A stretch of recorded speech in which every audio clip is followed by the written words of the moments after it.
Hey, how's it going, guys? Today I have the CACGO K89 smartwatch here. I've used this for about, let's say, a year now it's been, and from then up to now it's held up pretty well with me. I wanted to show you quickly that it comes in this box. There's nothing much around it, but inside you get a 4-pin magnet recharge that you see on many other smartwatches, and then a manual, which shows that if this can be used with the iPhone if you install the FunDoWare on the App Store. I just wanted to show you the box and the contents inside of it really quickly because I never actually made an unboxing or review video on this. So on the front, it's made of metal or some type of aluminum, and it feels really nice. The bands are made of steel. You can also get this in black steel, black leather, and also gold leather, which is really just like brown leather. And then the back, the black part here, is made of plastic. And the one downside is that I found out there's a scratch back here, and I actually didn't use this the whole time. I actually just gave this to my dad to use every day. He might have just thrown this on a table or something, because he probably does that quite a few times. So that's probably why this scratched, or there's a scratch here. I'm not exactly sure though. But it still works. Everything's functioning at 100%. The heart rate monitor is back here. This is still working. Then the charger here, because it uses the 4-pin magnets. Then the speaker grill is on top here, and surprisingly it doesn't actually get blocked by your hand because it's on the top here, and so it's kind of like slanted at a curve, so it stops it from your hand covering it. You see if there's like a little hole on the side here, or a little area where it doesn't get covered, so it just sound just emits from there, and so you can hear it a little better than other smartwatches. I'm just going to put this on my hand really quickly. It's not too hard to put on. All you do is just put this and you should hear a click and then it's on. So there are a few different clock modes to pick from. This is the one I use.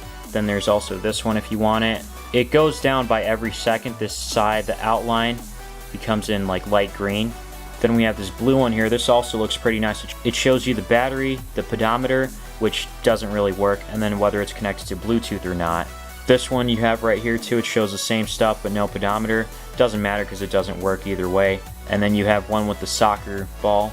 So the specs on this are actually quite low. There's not much RAM on here. I think it's 128 megabytes of RAM and then like 32 megabits of ROM or something. I'll have the full specs down in the description. So you have the phone book, the dialer.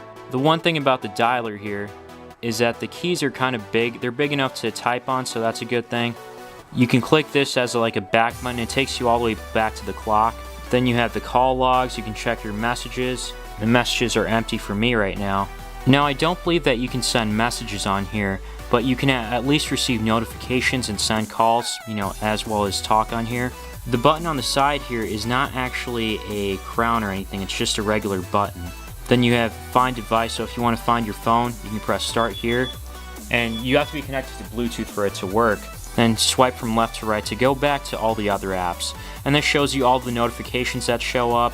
So right now it's showing that my battery's at 100% on this. The battery life is actually pretty good on here. Even though there's only about a 300 milliamp hour battery inside of this, it lasts me for about 2 days on end, with moderate use of course. And then there's the alarm, if you want to add a new alarm. The calendar, which is like many other calendars if you've looked at other devices before.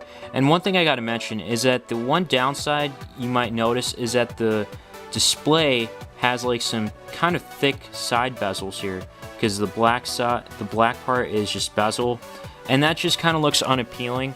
But like I'm able to ignore it for the most part because I don't have a bright background or anything. I don't think you can choose a bright background. We'll check that out in just a second. Then there's a sleep monitor, you know, to record how much sleep you've gotten. And then I guess you can see your history of it. Then there's the pedometer. Like I said, it doesn't work in any way, so it's worthless. Then there's a heart rate monitor, which actually does work, and that's what I got, so I'm pretty normal. The sedentary, you can use, it says Siri, but it's really your Ask Voice or whatever it is on your phone. So you can ask like, hey, how's it going? I'm fine, thanks for asking. Yeah, so there's like a 2-second delay after you click on this, so you have to wait for the beep to start if you have S Voice on your Samsung. And I wonder if this works with Siri though, because I haven't actually tested this out on an iPhone, but it says it's compatible with it based on what the manual says.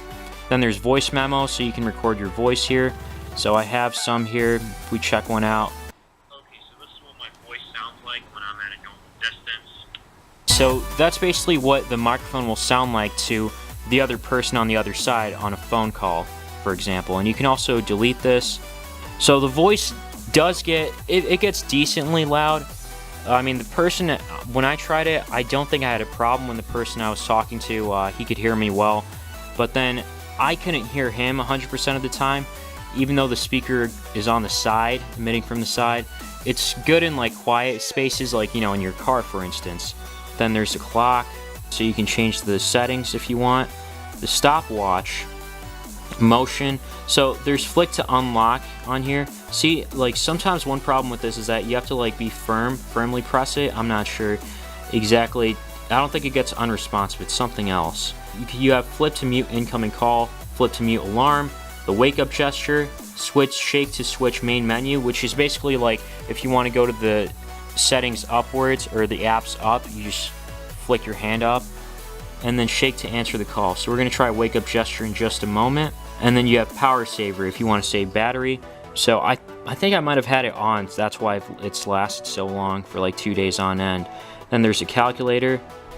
The calculator keys are fairly decent in size. They're bigger than, I think they're bigger than the DZ09 watch that I had. Then there's settings, so you can click on settings and you have all these regular settings here. So the volume, the ringer is at its max. And then notification, then you can go into display. You can have the main menu style as 4 apps or 6 apps, it's up to you. So if you have 6 apps, it looks like this. So the reason I don't like this too much is because the apps just look smaller. I mean, it's really up to you, it's your preference how you want to put it. Then you can change the brightness all the way and put it to 5. It works decently outside. It's still hard to view, but it's viewable if you really need it. So, and then the screen time, you can have it up to 60 seconds. I prefer to keep it at 15. And you have other stuff here. You can also reset it. You can check apps. I don't know why apps are there because you really don't have anything installed. Then about the device. Then there's the theme, which is really just changing the background. So you can have either this, or this is the one I had, or theme 3, which is basically a blue background. And that's where the bezels really start to show, as you can tell. So that's why I keep it at theme 2, because, you know, it kind of camouflages in the device, so not a big deal. The world clock, so it'll show you what time it is around the world. But the problem is, it's not too responsive for some reason. Then you have ECG. I'm not sure about the accuracy of it, it just keeps going. Bluetooth music. Now, Bluetooth music on this works. Before that, there's main menu if you want to switch to 4 to 6 apps. But yeah, so you can sync with your phone. So if you press play, it starts to play the song from the actual, I don't want to get copyrighted, it plays from the actual watch. Then you can skip it to go to the next track. You can also raise or lower the volume. Then you have to connect to Bluetooth, and then Bluetooth camera. Since I have Android, I click Android. Then you have brightness, as we checked out before, and then the final manager. And yeah, that's pretty much it. Overall, I'd say this is a decent watch for the price if you're going for a premium look that doesn't break the bank. So I would recommend this watch. You know, it doesn't have many features, so it's very basic, but for some people that might be good enough. But yeah, I guess you know what they say, you get what you pay for.